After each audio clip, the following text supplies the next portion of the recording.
अस्सलाम वालेकुम नाजरीन। पिछली किस्त के एंड पर आपने देखा कि हलीमा का बच्चा पैदा होने वाला था, लेकिन हकीम अर्तुग का कहना था कि सूरत हाल ठीक नहीं है। इस किस्त के आगाज में हकीम अर्तुग बाहर आता है। अर्तुल पूछता है, अभी क्या सूरत हाल है अर्तुग भाई? हकीम अर्तुग कहता है, हमें नाउमीद नहीं होना चाहिए सरदार, लेकिन पैदाइश में रुकावट हो सकती है। यह सुनकर अर्तुल बहुत परेशान हो जाता है।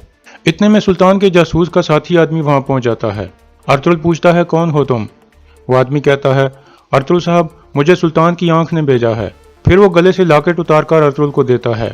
लॉकेट देखने के बाद अर्तुल उसे साथ वाले खेमे में ले जाता है। दूसरे खेमे में हलीमा सुल्तान बच्चा पैदा करने में मसरूफ थी। दूसरी तरफ अर्तुल उस आदमी से पूछता है, सुल्तान की आंख कहाँ है और उसने तुम्हें क्यों भेजा है? आदमी कहता है, उसकी शिनाख्त जाहिर हो गई थी, इसलिए उसे महल से भागना पड़ा। हम दोनों मुलाकात करने वाले थे कि हम पर हमला हो गया और इस दौरान वो जख्मी हो गया। मुझे उसको एक गार में छुपाना पड़ा। उसकी जान खतरे में है, लेकिन उसने मुझे बताया है कि वो आपको कोई अहम मालूमात देना चाहता है और वो मरने से पहले आपसे मिलना चाहता है। यह सुनकर अर्तुल कुछ सोच में पड़ जाता है। दूसरी तरफ गार में वसूलियस उस जासूस से पूछता है, बताओ तुम किससे मिलने वाले थे? सुल्तान का आदमी कहता है, जहन्नम में जाओ वसूलियस। फिर वसूलियस कहता है, अगर तुमने मुझे ना भी बताया तो मुझे उसका पता चल जाएगा जब वो तुम्हें बचाने के लिए यहाँ आएगा। लेकिन वो आदमी उसे कुछ नहीं बताता, जिसके बाद वसूलियस उस पर तशद्दुद करने लगता है। दूसरी तरफ अर्तुल कहता है, तुर्गत, अपने बेहतरीन आदमी तैयार करो, हमें एक जरूरी जिम्मेदारी मिली है। सुल्तान का आदमी कहता है, अंधेरे में वापसी का रास्ता ढूंढना मुश्किल होगा अर्तुल साहब। फिर अलियार भी कहता है, सुबह का वक्त ठीक रहेगा अर्तुल साहब, थोड़ी देर में सूरज निकलने वाला है। यह सुनकर अर्तुल रजामंद हो जाता है और फिर तुर्गत को कहता है, इसहाक को भी तैयार करा दो, वो भी हमारे साथ जाएगा, हमारा आदमी जख्मी है। दूसरी तरफ सुल्तान अलाउद्दीन हल्ली बाजार के सराय महल में मौजूद थे। इतने में उनका खास आदमी आकर कहता है, अबू मंसूर, मैं आपको कुछ बताना चाहता हूँ। सुल्तान उसे बैठने को कहते हैं। बैठने के बाद वो आदमी कहता है, गीदड़ अपने साथियों के साथ आज बाहर निकल आया है। सुल्तान कहते हैं, इसका मतलब है कि उसे खेल की बू आ गई है। वो किस तरफ गया है? आदमी कहता है, वो निकोलस पहाड़ी की तरफ गया है जनाब। सुल्तान कहते हैं, जब गीदड़ शिकार पर जा रहे हैं तो शेर भी आराम से नहीं बैठ सकते। यह सुनकर वो आदमी फौरन उठकर वहां से चला जाता है। दूसरी तरफ हलीमा सुल्तान बच्चा पैदा करने की कोशिश कर रही थी और बहुत तकलीफ में थी। मरकजी खेमे में तुर्गत आकर कहता है, सूरज निकलने वाला है सरदार, तैयार हो जाएं। फिर अर्तुल अंदर हलीमा के पास जाता है और उसे दिलासा देता है। हलीमा से मिलने के बाद वो वापस मरकजी खेमे में आ जाता है और हकीम अर्तुग को कहता है, हलीमा का ख्याल रखना अर्तुग भाई। फिर वो सब रवाना हो जाते हैं। दूसरी तरफ हल्ली बाजार में सुल्तान का खास आदमी अंदर आकर सुल्तान को बताता है कि शेर भी शिकार पर निकल गए हैं। सुल्तान पूछते हैं, वो किस तरफ गए हैं? आदमी कहता है, जिस तरफ गीदड़ गए थे। यह सुनकर सुल्तान फौरन खड़े हो जाते हैं और अपने आदमियों के साथ वहां से रवाना हो जाते हैं। इसी दौरान अर्तुल और उसके साथी भी सफर पर रवाना थे।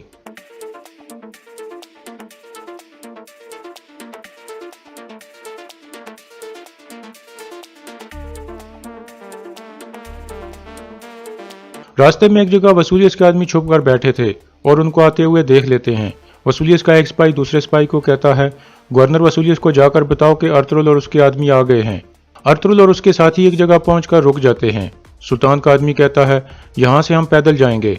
अर्तुल कहता है, तुर्गत, अलियार साहब, मोहतात रहना। फिर वो सब घोड़ों से उतरकर आगे बढ़ने लगते हैं। दूसरी तरफ एक सिपाही वसूलियस के पास पहुंचकर बताता है कि अर्तुल और उसके आदमी आ गए हैं। वो घोड़ों से उतरकर पहाड़ी पर चढ़ रहे हैं। वसूलियस कहता है, तो इस इलाके में सुल्तान का जासूस अर्तुल है। कमांडर कहता है, अर्तुल बहुत ताकतवर हो चुका है। वसूलियस कहता है, वो पहले होगा लेकिन अब नहीं रहेगा, चलो चले निकोलस। फिर कमांडर निकोलस अपने सिपाहियों को कहता है, जैसे मैंने तुम्हें कहा था, आप सब छुप जाओ और मेरे हुक्म के बगैर हरकत में मत आना। दूसरी तरफ इब्नुल अरबी जंगल में एक जगह मौजूद थे और अल्लाह से दुआ मांगते हैं कि यार अब उनकी हिफाजत फरमा जो आपके लिए लड़ रहे हैं। उनको किसी जाल में ना फंसने देना जो उनके लिए बिछाए गए हैं, सिर्फ आप उनकी मदद कर सकते हैं। दूसरी तरफ अर्तुल और उनके साथी आगे बढ़ रहे थे। एक जगह पहुंचकर अर्तुल कहता है, तुर्गत, तुम लोग यहीं रुक जाओ और आसपास पर नजर रखो। फिर अर्तुल अपने चंद साथियों के साथ गार की तरफ बढ़ने लगता है। दूसरी तरफ हलीमा सुल्तान मुसलसल जोर लगा रही थी, लेकिन बच्चा पैदा नहीं हो रहा था। इतने में दाई कहती है, बच्चा सांस नहीं ले पा रहा। यह सुनकर सब परेशान हो जाते हैं। फिर दाई कहती है, और जोर लगाओ हलीमा सुल्तान, बच्चा आगे आ रहा है। हलीमा जोर लगाने लगती है, लेकिन इसी दौरान वो बेहोश हो जाती है। यह देखकर सब औरतें सख्त परेशान हो जाती हैं और उसे होश में लाने की कोशिश करने लगती हैं। दूसरी तरफ अर्तुल और उनके साथी गार में पहुंच चुके थे। दरवेश इसहाक फौरन सुल्तान के आदमी की नब्ज चेक करता है और फिर कहता है, सरदार ये शहीद हो चुके हैं। यह सुनकर सब परेशान हो जाते हैं। अर्तुल कहता है, यह वसूलियत का काम है। आलियार कहता है, वो हमसे पहले पहुंच गया अर्तुल साहब।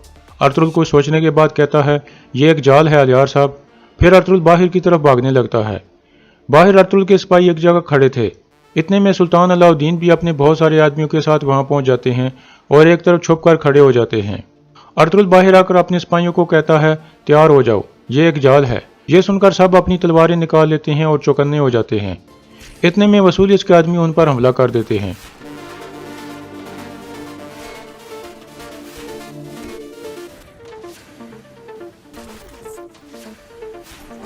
इसी दौरान एक तीर आलियार को लग जाता है और वो गिर जाता है। सुल्तान और उनके आदमी भी खड़े ये सब देख रहे थे। सुल्तान का आदमी पूछता है, क्या हुक्म है सुल्तान? सुल्तान कहते हैं, अभी इंतजार करो। अर्तुल आलियार के लिए सख्त परेशान हो जाता है और उसे सहारा देने की कोशिश करने लगता है। इतने में वसूलियत और उसके आदमी तलवारें लेकर आगे बढ़ने लगते हैं। अर्तुल और उनके साथी भी तैयार हो जाते हैं, लेकिन वसूलियत के आदमी तादाद में बहुत ज्यादा थे। वसूलियत कहता है, सब खत्म हो चुका है, तुम्हारी शोहरत का यहाँ खात्मा होने वाला है अर्तुल। अर्तुल कहता है, तुम शोहरत के बारे में बात कर सकते हो, हमारे लिए शहादत ही काफी है। फिर अर्तुल नारा लगाकर हमला कर देता है।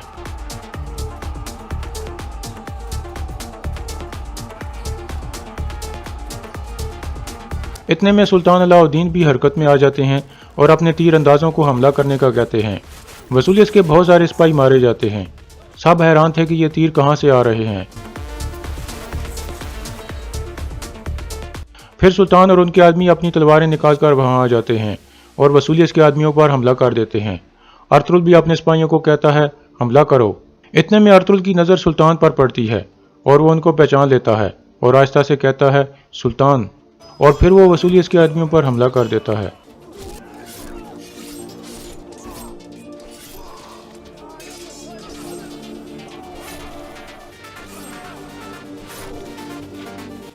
थोड़ी देर बाद आलियार भी उठ खड़ा होता है और तीर तोड़कर अपनी तलवार निकाल लेता है और फिर वसूलियत के आदमियों को मारने लगता है। इसी दौरान वसूलियत अपने कमांडर से पूछता है, ये नए आदमी कौन हैं? कमांडर कहता है, मैं नहीं जानता, ये हमसे ज्यादा हैं, हम हार जाएंगे, चलें यहाँ से चलते हैं। वसूलियत कहता है, हम नहीं हारेंगे, लड़ते रहो।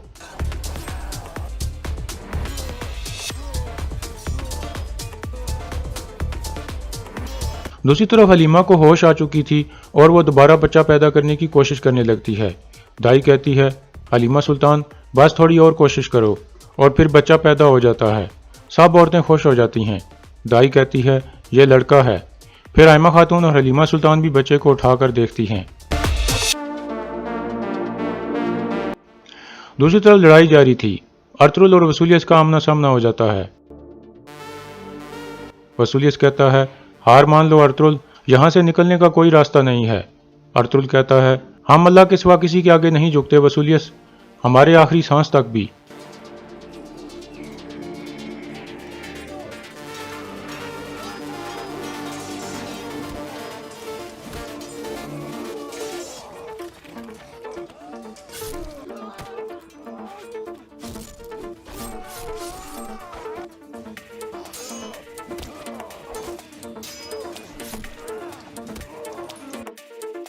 इसी दौरान वसूलियत आलियार को पीछे से वार करके जख्मी कर देता है और फिर एक दूसरा सिपाही भी उस पर तलवार का वार कर देता है,